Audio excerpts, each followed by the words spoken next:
Hi, this is Sammy Strums. How are you today?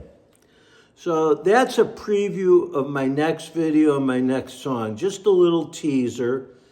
And I'll explain the history of the song, who wrote it, how I started to play it. I can only tell you, I'm going to try and recreate when I first tried to play it. Not that it's any good now, but if you saw it from the beginning, you would not believe it. Anyway, I thought I'd take this video to continue to explain my odyssey on the guitar. So I suppose when I was about 10 or 11, I was exposed to the ukulele. Maybe it was 12. Back then, they had a lot of folk songs on TV. And, you had Kingston Trio and Pete Seeger. And then Peter, Paul, and Mary came along, which I think every guy my age was in love with Mary Travers. But they were just fantastic. So I played the uke for a while, and then in 1964, actually it was a little bit before that, I started playing. My friend across the street had a guitar, and I tried to learn the basic chords, and I started out with Pipeline, and then the Beatles came along. I could not play half of the stuff, but I just loved it. So as a kid growing up, I was hacking away at an electric guitar, some cheapo guitar that my parents got for me. And, I loved the British Invasion, the Hollies, the Stones, the Beatles, oh my God, the Yardbirds, the Kinks, American groups, the Byrds, later the Bee Gees, James Taylor, Bob Dylan. I could go on and on and on and just bore you with all these names.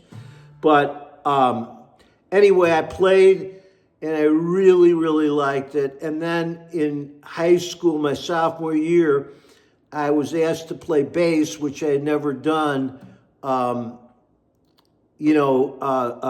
to join this little group. And actually, we weren't bad for high school kids. We played at the sock hop. Remember, I had my shit kicker boots on, and it was really cool. I was just the bass guitar, but I loved it. And we played at a couple of country club events, and then for some reason we broke up, and that was kind of the end of my guitar journey. I had always wanted to learn lead guitar, but I never took lessons, and I just didn't have the patience and the will and the discipline to learn it, and of which I'm really sorry now. Well, then along comes, and I won't take you into the rest of my life. That's for another story.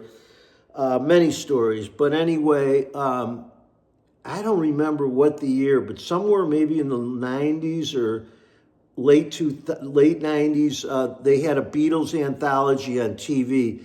And I just wanted to pick up the guitar. I ran to Guitar Center. Back then, Guitar Center was actually pretty good. And this guy sold me a Martin D28. I didn't even know what I was buying. Too bad I didn't keep it today because it'd be worth a lot of money.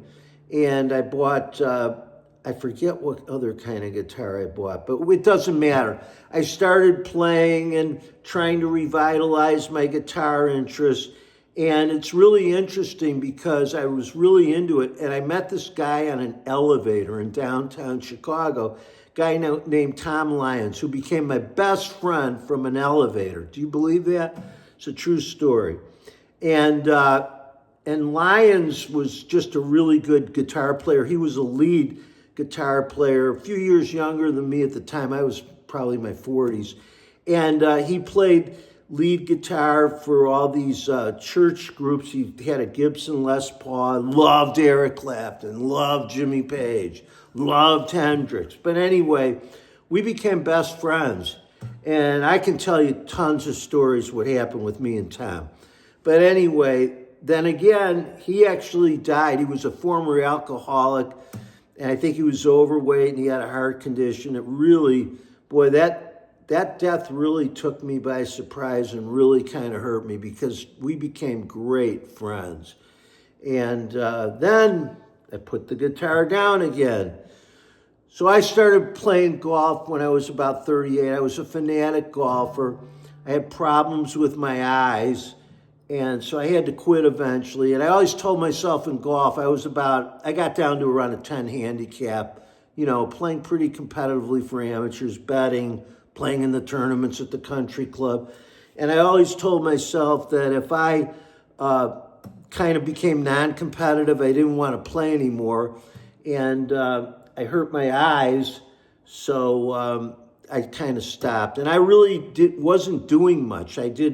I always worked out, I ran, but one of my friends called me. I'll give him credit on this video, Steve Hamer. He said, hey, I'm starting guitar. That was about 2 years ago, maybe. And I started it up, and then I quit. And the last year and a half, I have become obsessed. I mean, like obsessed with playing. And I go back, and my problem is I'm trying to learn it the right way with triads, scales, really learning the fretboard. The problem that I have is I want to play so many songs and I see so many YouTube videos. I go from one thing to the next thing and the next thing. And that is a problem because it is impeding my learning. But I'm having a lot of fun. And I am going to be 75 years old. I said I was 75 on the last video, a little bit of a fib, but not much of one, because in 2 months I will be 75. And I feel the guitar, and I'm going to go through this more in my later videos, has given me, not to say that I love my family, I love my wife, I love my kids, they're the greatest, but this has given me something really extra. This makes me want to live till I'm 110, because the friends that I've made playing recently are probably around 60, 62. And I'm so jealous of them because they have, 15 years on me to start learning, and they're really great guys. But we'll get into that story later. Anyway, my next video is gonna be about Lonesome Town, how I started out. I will show you that when I started, I was like, let's see. I know that sounds crazy, and then I tried to, I couldn't pick it. I couldn't do anything. It was so hard for me. It sounds like it's easy. It's a swing beat. It's not that easy. But that's going to be my next video, and I'm going to show you where I'm at now, which isn't complete, but it'll give you an idea of, like, in the last, let's say, week and a half, I've really tried to attack this song a little bit, and I'm getting better at it, and I kind of really enjoy playing it. So that's all I have to say for today. I'll continue my past, my stories. They'll be woven into these videos. And I have one thing to say to you guys. It's the most important thing I can say. Keep on strumming.